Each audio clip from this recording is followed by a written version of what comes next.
నాగనాథ్ గారు 2026 మనం 12 రాశుల వారి గురించి మాట్లాడుకుంటున్నాం కదా. ఇప్పుడు మిథున రాశి వారి గురించి చెప్పండి. ముఖ్యంగా ఈ సంవత్సరాన్ని మిథున రాశి వాళ్ళు అర్థం చేసుకోవాల్సినటువంటి 2-3 స్ట్రాంగ్ ఆస్పెక్ట్స్ చెప్తారు. The year of youthfulness, the year of egos, the year of uncertainties, the year of manifestation మీరు చేసుకోవాల్సింది, ద ఇయర్ ఆఫ్ డిటాచ్మెంట్.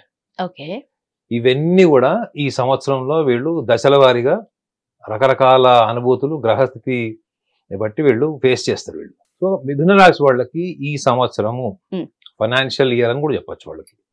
అయితే ఇక్కడ చాలా ఇంపార్టెంట్ ఆస్పెక్ట్ ఏంటంటే ద ఇయర్ ఆఫ్ ఈగోస్ అని కూడా చెప్పారు. ఈగోస్ అంటే ఏంటి? నేను, అహంకారం, గర్వం అని కాదు, ఐ. ఎప్పుడైతే ఈ ఐ డామినేట్ చేస్తుందో మనకి, ముఖ్యంగా వర్కింగ్ ప్లేసెస్, ఎంప్లాయీస్ గురించి నేను చెప్తున్నాను. ఎందుకంటే మిథున రాశి వాళ్ళకి దశమ భావంలో శని సంవత్సరం అంతా ఉంటాడు. దశమ శని ఉంటుంది వాళ్ళకి. ప్లస్ వాళ్ళకి భాగ్యం అంటే 9th హౌస్ లో కుంభరాశిలో వాళ్ళకి రాహు సంవత్సరం అంతా ఉంటాడు. తృతీయ భావం అనే సింహరాశిలో కేతు ఉంటాడు. ఒక్క గురు సంచారం మాత్రమే జరుగుతుంది. అదే మీకు 2025లో 4 గ్రహాలు సంచారం చేసినాయి, ఇంక్లూడింగ్ జూపిటర్, గురువు.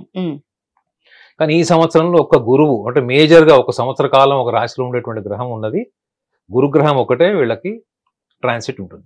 వీళ్ళకి ఎప్పుడైనా లైఫ్ లో ఒక నిర్ణయం తీసుకోవాల్సి వచ్చినప్పుడు ఫస్ట్ దానికి ఒక స్క్రిప్ట్ రాస్తారు వీళ్ళు. ఈ కంపెనీ నుంచి నేను వెళ్ళిపోవాలి, లేదా నేను ఈ బిజినెస్ మానేసి కొత్త బిజినెస్ స్టార్ట్ చేయాలి. సో వీళ్ళు స్క్రిప్ట్ ఎట్లుంటుంది అంటే, ముందుగానే మీరు చెస్ గేమ్ ఆడుతున్నారు మేడం, చెస్ కాయిన్స్ మీ ముందర ఉన్నాయి, 2 వైపులా మీరే కూర్చుంటే ఎలా ఉంటుంది? చాలా అసహ్యంగా ఉంటుంది. అసహ్యంగా ఉండడం కాదు, గేమ్ క్లోజ్ కాదు. అవును, ఎందుకంటే 2 వైపులా, చెస్ కి 2 వైపులా ఉంటే ఎవరెవరికి చెక్క పెడతారు? అవును, మనకు మనమే. ఇప్పుడు మీరు ఓటమిని అంగీకరించారు కదా. ఇప్పుడు మీ లాజిక్ ఏంటి? I'm not ready to accept that defeat. ఇది మీరు పట్టుకోవాల్సిన పాయింట్. ఈ శని ప్రభావం ఉన్నప్పుడు, అంటే శని దశ నడుస్తున్నప్పుడు గానీ, ఏలినాటి శని అని ఇలా చెప్తుంటారు. శని అనేసరికి అందరూ భయపడిపోతుంటారు. నిజంగా శని వస్తే అన్ని కష్టాలు వస్తాయండి ఆ టైం పీరియడ్ లో? ఇది మీరు కరెక్ట్ యాప్ట్ గా మిథున రాశి వాళ్ళకి అడిగి మంచి పని చేశారు. ఎందుకంటే శని క్రమశిక్షణకి, నిర్దాక్షిణ్యమైన క్రమశిక్షణకు అధిపతి. ఈజ్ అ ష్రూడ్ డిసిప్లైన్డ్ గురువు. అర్థమైందండి? మీకు నచ్చినట్లు మీరు బతుకుతాను అనుకుంటే వచ్చి ఈయన మొత్తం ఫ్రేమ్ చేసి పెట్టాడు అక్కడ. నాకు నచ్చినట్లు బతుకుతాను అనేటువంటి ఒక గొప్ప రాశి ఏది? మిథున రాశి. వీళ్ళు స్వేచ్ఛకి ఇచ్చే ఇంపార్టెన్స్ దేనికి ఇవ్వరు మేడం. ఇది చాలాసార్లు చెప్పాను.